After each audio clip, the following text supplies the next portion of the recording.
আপনি কি জানেন মানব ইতিহাসের সেই প্রথম মানুষটি কে ছিলেন, যিনি প্রথমবার কলম ধরে মাটিতে লিখতে শিখিয়েছিলেন? সেই মহান ব্যক্তিত্ব কে, যিনি মানুষকে পশুর চামড়া ছেড়ে সেলাই করা কাপড় পরতে শিখিয়েছিলেন? পশুর চামড়া ত্যাগ করো এবং নিজের শরীরকে সেলাই করা লেবাস দিয়ে ঢাকো। কিন্তু এর চেয়েও বড় বিস্ময়ের বিষয় হলো যে এই মহাবিশ্বে এমন এক ব্যক্তিত্ব মজুদ আছেন, যিনি আল্লাহর কাছে মৃত্যু চেয়েছিলেন। আমার খোদা, আমাকে মৃত্যুর হাকিকত বা বাস্তবতা দেখিয়ে দাও, যাতে আমার ইবাদতে আরও পরিপক্কতা আসে।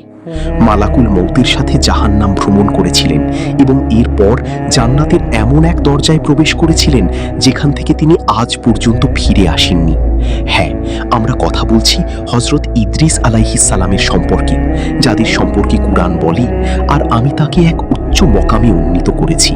কিন্তু সেই উচ্চ মকাম কোথায় এবং তিনি আজ কি অবস্থায় আছেন, এই সব কিছু আপনি এই ভিডিওতে জানতে পারবেন। শুধু আপনার কাছে অনুরোধ যে ভিডিওটি শেষ পর্যন্ত দেখুন এবং ভিডিওটি লাইক ও চ্যানেলটি সাবস্ক্রাইব অবশ্যই করবেন। বন্ধুরা, আজ থেকে হাজার হাজার বছর আগের দুনিয়ায়, যেখানে মানুষ কেবল সভ্যতা শিখছিল, হজরত আদম আলাইহিস সালাম এবং হজরত শীস আলাইহিস সালামের পর দুনিয়ায় এমন এক সময় আসে যখন ইলমের বা জ্ঞানের তৃষ্ণা বাড়ছিল। ঠিক সেই সময় এমন এক ব্যক্তিত্বের আবির্ভাব ঘটে, যার উচ্চতা ছিল দীর্ঘ, বুক চওড়া এবং কণ্ঠস্বর ধীর কিন্তু প্রভাবশালী। তার নাম ছিল আখনুক, কিন্তু ইতিহাস তাকে ইদ্রিস নামে চেনে, কারণ তিনি আল্লাহর সহিফাগুলোর অধিক হারে পাঠ দর্শ দিতেন, তাই তাকে ইদ্রিস বলা হয়। তিনি শুধু একজন নবী ছিলেন না, তিনি ছিলেন একজন মহান উদ্ভাবক। এমন এক যুগে যখন মানুষ শরীর ঢাকার জন্য গাছের পাতা বা পশুর চামড়া ব্যবহার করত, ইদ্রিস আলাইহিস সালাম সুই আবিষ্কার করেন এবং কাপড় সেলাই করা শেখান। তিনি যখন কাপড় সেলাই করতেন, তখন প্রতিটি ফোঁড়ের সাথে সুবহানাল্লাহ ধ্বনি উচ্চারিত হতো। তার হাতের কাজ এমন পরিচ্ছন্ন ছিল যে জমিনে তার চেয়ে শ্রেষ্ঠ কোনো দর্জি ছিল না। কিন্তু তার আসল কামাল অর্থাৎ সাফল্য ছিল কলম। তিনি প্রথম মানুষ ছিলেন যিনি কলম দিয়ে জ্ঞানকে বন্দী করতে শিখিয়েছিলেন। তার আঙুল যখন কলম ধরত, তখন যেন মহাবিশ্বের রহস্য কাগজে নামতে শুরু করত। ইদ্রিস আলাইহিস সালামের জীবনের আরেকটি বিস্ময়কর দিক ছিল তার রাজনৈতিক ও সামাজিক দূরদর্শিতা। তিনি শুধু মানুষের চরিত্র সংশোধন করেননি, বরং দুনিয়ার প্রথম নিয়মতান্ত্রিক আইন প্রণয়ন করেছিলেন। তিনি 100-র বেশি শহর আবাদ করেছিলেন এবং প্রতিটি শহরের প্রয়োজন অনুযায়ী সেখানে আইন জারি করেছিলেন। তিনি ইলমে রমুল এবং জ্যোতির্বিদ্যার বিশেষজ্ঞ ছিলেন। তার ইবাদতের অবস্থা এমন ছিল যে জমিনে থাকা সমস্ত মানুষের মোট ইবাদত একদিকে, আর ইদ্রিস আলাইহিস সালামের একার ইবাদতের ওজন একদিকে হতো। ফেরেশতারা তার ইবাদত দেখে অবাক হয়ে যেতেন এবং তার সাথে দেখা করার জন্য ব্যাকুল থাকতেন। এখান থেকেই এই কাহিনীর সেই মোড় শুরু হয়, যা বুদ্ধিকে স্তব্ধ করে দেয়। রিওয়ায়াত আছে যে ইদ্রিস আলাইহিস সালামের ইবাদতে মুগ্ধ হয়ে একজন ফেরেশতা, কিছু রিওয়ায়াত অনুযায়ী মালাকুল মউত আজরাইল আলাইহিস সালাম, তার কাছে মানুষের রূপে আসেন। দুজনের মধ্যে গভীর বন্ধুত্ব হয়ে যায়। একদিন ইদ্রিস আলাইহিস সালাম তার বন্ধু ফেরেশতাকে এমন এক কথা বললেন, যা মহাবিশ্বের নিয়মে এক ব্যতিক্রম সৃষ্টি করল। হে বন্ধু, এমন কি হতে পারে যে আমি মৃত্যুর স্বাদ গ্রহণ করি, যাতে খোদ ভীতিতে আমার ইবাদত আরো মজবুত হয়? ফেরেশতা কেঁপে উঠলেন, কিন্তু আল্লাহর হুকুমে ইদ্রিস আলাইহিস সালামের রূহ কবজ করা হলো এবং তারপর তৎক্ষণাৎ তাকে পুনরায় জীবন দান করা হলো। তার চেহারায় মৃত্যুর মলিনতা ছিল না, বরং রবের মারিফাতের এক নতুন নূর ছিল। কিন্তু কথা এখানেই শেষ হয়নি। তিনি পরবর্তী আবদার করলেন, আমাকে জাহান্নাম দেখাও, যাতে আমার অন্তরে আল্লাহর ভয় বাড়ে, এবং আমাকে জান্নাত দেখাও, যাতে আমি তার পাওয়ার আকাঙ্ক্ষায় বাঁচতে পারি। ফেরেশতা তাকে নিজের ডানায় বসিয়ে উপরে নিয়ে গেলেন। প্রথমে তাকে জাহান্নাম দেখানো হলো। যখন ইদ্রিস আলাইহিস সালাম সেই দাউ দাউ করে জ্বলা আগুন, সেই ভয়াবহ আযাব আর গুনাহগারদের আর্তনাদ শুনলেন, তখন তার হৃদয় কেঁপে উঠল। ভয়ে তিনি বেহুশ হওয়ার উপক্রম হয়েছিলেন যে ফেরেশতা তাকে সামলে নিলেন। এরপর তাকে জান্নাতের দরজায় আনা হলো। যেমনই জান্নাতের শীতল হাওয়া এবং মেষকম্বরের সুগন্ধ তার অস্তিত্বে ধাক্কা দিল, তার সমস্ত ক্লান্তি মিটে গেল। তিনি সেখানকার ফল খেলেন, সেখানকার নহরগুলোর শব্দ শুনলেন এবং সেই প্রশান্তি পেলেন যা ভাষায় প্রকাশ করা সম্ভব নয়। যখন ফেরার সময় এলো তখন ইদ্রিস আলাইহিসসালাম এমন এক যুক্তি দিলেন যা সবাইকে নিরুত্তর করে দিল। ফেরেশতা বললেন, হে ইদ্রিস, এখন ফেরার সময় হয়েছে।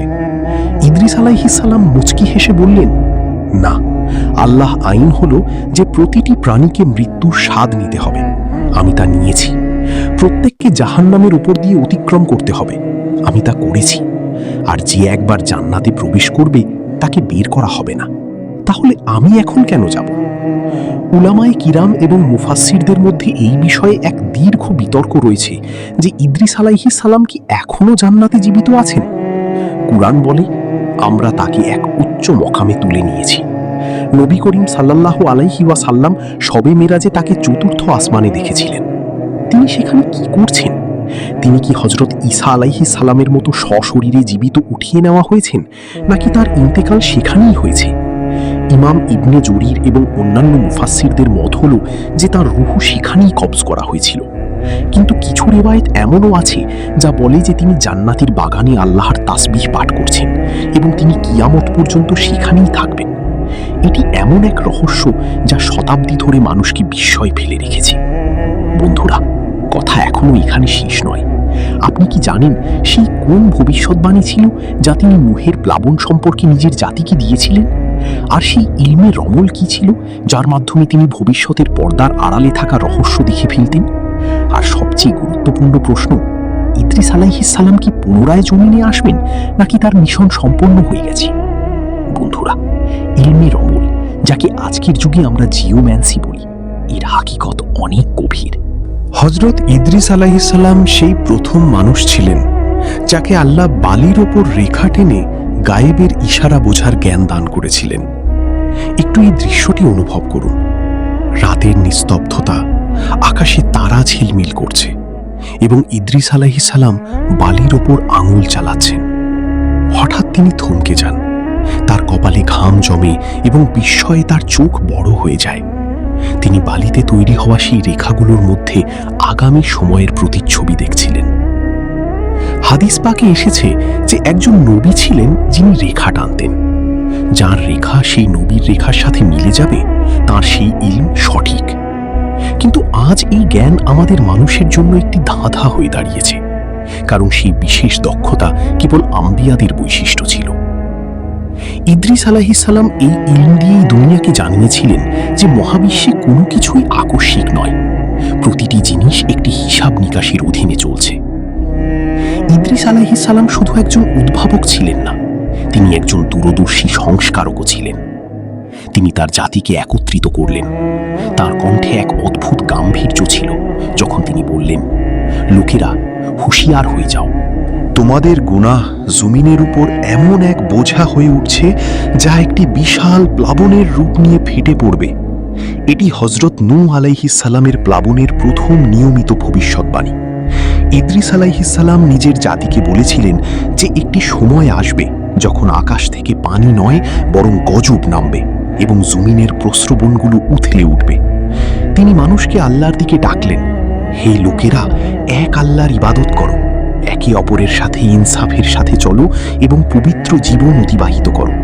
কিন্তু দুনিয়া সবসময় এমনই ছিল। মানুষ তার বিদ্রূপ করত, তাকে পাগল বলতো এবং নিজেদের আলিশান ঘরেই মগ্ন থাকত। ইদ্রিস আলাইহিসসালামের হৃদয় তার জাতির একগুঁয়েমি দেখে দুঃখে ভরে যেত। কিন্তু তিনি জানতেন যা বালির উপর লেখা হয়ে গেছে তা ঘটবেই। আল্লাহ তাআলা ইদ্রিস আলাইহিসসালামের উপর 30টি সহিফা নাজিল করেছিলেন। আপনি কি জানেন এই সহিফাগুলোতে কি ছিল?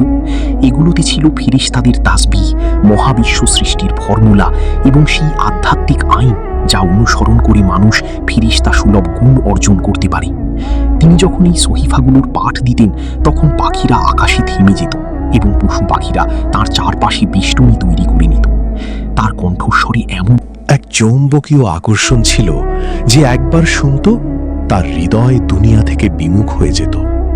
তিনি মানুষকে জানিয়েছিলেন যে সূর্য, চাঁদ এবং নক্ষত্রগুলো কেবল আলো দেওয়ার মাধ্যম নয়, বরং এগুলো আল্লাহর হুকুম পালনকারী সিপাহী, যা একটি বিশেষ নিয়ম শৃঙ্খলার অধীনে কাজ করছে।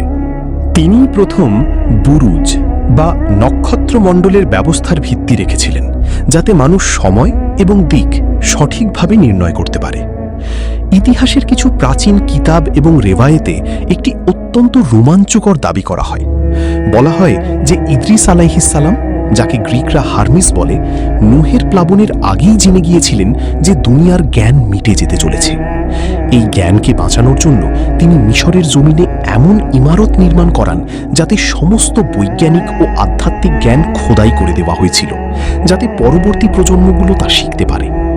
কিছু গবেষকের ধারণা যে মিশরের পিরামিড তৈরির পেছনে সেই প্রাচীন জ্ঞানই রয়েছে যা ইদ্রিস আলাইহিস সালামের কাছে ছিল। এটা কি সম্ভব যে এই বিশাল পাথরের ভেতরে আজও সেই সহিফা বা সেই রহস্য দাফন আছে যা ইদ্রিস আলাইহিস সালাম আকাশ থেকে এনেছিলেন? এটি এমন একটি প্রশ্ন যা আজকের বিজ্ঞানীদেরও ভাবতে বাধ্য করে যে সেই প্রাচীন যুগে এত নির্ভুল পরিমাপ এবং ইঞ্জিনিয়ারিং কিভাবে সম্ভব হলো। যখন ইদ্রিস আলাইহিস সালামের দুনিয়া থেকে বিদায় নেওয়ার সময় ঘনিয়ে এলো, তিনি তার জাতিকে শেষবারের মতো নসিহত করলেন। তার চেহারা চতুর্দশীর চাঁদের মতো উজ্জ্বল ছিল। তিনি বললেন, পবিত্র থাকো, নামাজ কায়েম করো এবং জুলুম থেকে বাঁচো। তার আবেগে এক অদ্ভুত অস্থিরতা ছিল, যেন তিনি জানেন এখন তার ঠিকানা আর এই জমিন নয়, বরং সেই উচ্চ মকাম যার ওয়াদা তার রব করেছেন। তারপর সেই দিনটি এলো যখন তিনি মালাকুল মউতের সাথে সেই সফরে রওনা হলেন, যার কথা আমরা আগে উল্লেখ করেছি। তিনি চতুর্থ আসমানের দিকে তুলে নেওয়া হলেন এবং জমিনে তার স্মৃতি, তার গড়ে তোলা শহর এবং তার জ্ঞান রয়ে গেল। এখানে আমি আপনাদের একটি প্রশ্ন করতে চাই যে ইদ্রিস আলাইহিস সালাম যে জ্ঞান নিয়ে এসেছিলেন তা কি সম্পূর্ণভাবে শেষ হয়ে গেছে, নাকি তা আজও কোনো বিশেষ রূপে আমাদের মধ্যে মজুদ আছে? উত্তর কমেন্ট সেকশনে অবশ্যই দেবেন।